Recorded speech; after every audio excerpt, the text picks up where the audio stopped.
Sometimes we think we have to handle everything on our own, that asking for help is a sign of weakness. But have you ever thought that this stubbornness could actually be the biggest roadblock to your dreams? Today's story is about a young man named David who tried to do everything alone to achieve his dreams. But along the way, he realized his limits, and more importantly, he learned that asking for help doesn't mean you failed. In fact, it's part of the journey to success. If you're curious, stick around till the end of the story.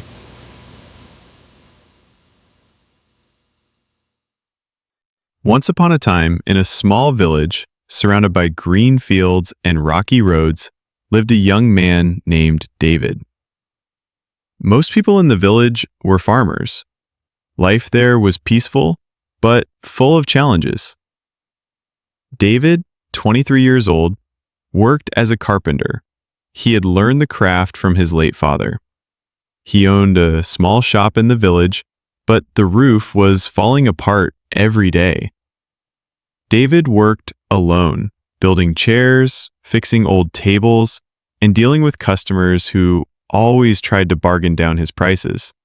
After all the effort, he barely made enough to buy bread, soup, and firewood for the winter. But David wasn't satisfied with just getting by. In his free time, he'd sit by a small window and look out at the distant hills, dreaming, "I'll have a big furniture store of my own. People will come from far away just to buy my furniture." Reality, though, was tough. Every time he tried to save money, some unexpected expense would show up. A leak in the roof, a broken tool, or a medical bill for his sick mom. Some villagers laughed at his dreams. One farmer even said, "David, you can't even afford good wood, and you're dreaming of a big store?" Those words cut deep, but David never gave up on his dream. One day, an elderly man named Mr. Aziz visited David's shop. He was a traveling merchant known for his wisdom. He asked David to build a large dining table and gave him a week to do it. It was the biggest job David had ever gotten, and the pay was good too. But halfway through, trouble started. On the third day, David ran out of wood. He went to the local wood supplier, but due to winter demand, the prices had doubled. He could only afford half the wood he needed. David thought, "I can't ask Mr. Aziz for more money." He tried borrowing money from a guy named Wed, but Wed just laughed and turned him down. David wondered, should I just sell my shop? Is chasing this dream just foolish? That night, he sat on an old bench, staring at the little money left on his table, wondering if he was being greedy. Then he remembered his mother's words. "David, every big thing starts with a small step. Don't be afraid to start, no matter how hard it gets the next day." With new motivation, David went to the city. He brought along a few small pieces of furniture, some folding chairs he made to try selling them. It was a risky move. If he didn't sell them, he wouldn't even have enough money to get back home. He set up a tiny stall in a busy corner of the city market. At first, no one paid attention, but around noon, a wealthy lady came by and was impressed with his work. She ended up buying all the chairs. With that money, David bought the wood he needed and went back to the village. He finished the table. Right on time, Mr. Aziz was thrilled. "You're a talented young man," he said. "Never give up on your dream." But that wasn't the end of the challenges. A few weeks later, word spread about David's craftsmanship. Orders started pouring in from nearby towns and villages. Then came a huge opportunity. A businessman from the city placed an order for 10 dining tables to be delivered in just 1 month. In return, he offered a large payment. It was a big break, but also a huge challenge. Tight deadlines, high-quality wood, no extra workers, and a tiny workshop. It seemed nearly impossible. Still, David said yes. That night, he sat down to make a plan. If he worked non-stop from morning till night, it might just be doable. But he didn't have enough money for the wood. In the end, David decided to sell the last memory of his father, a gold watch.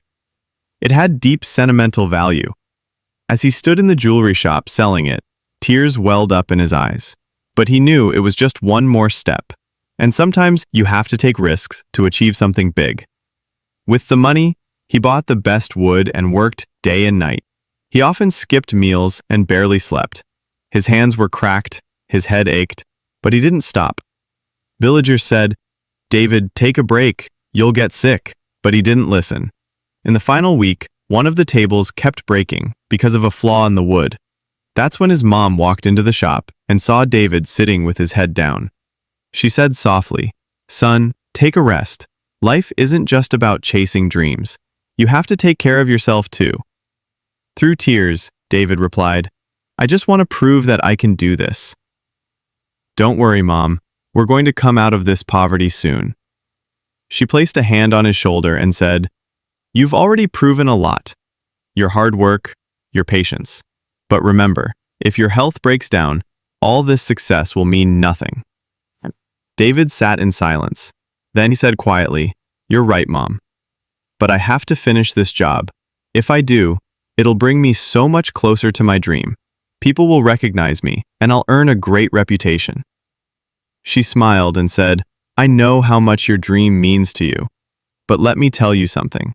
If you try to carry all the weight alone, you'll wear yourself out.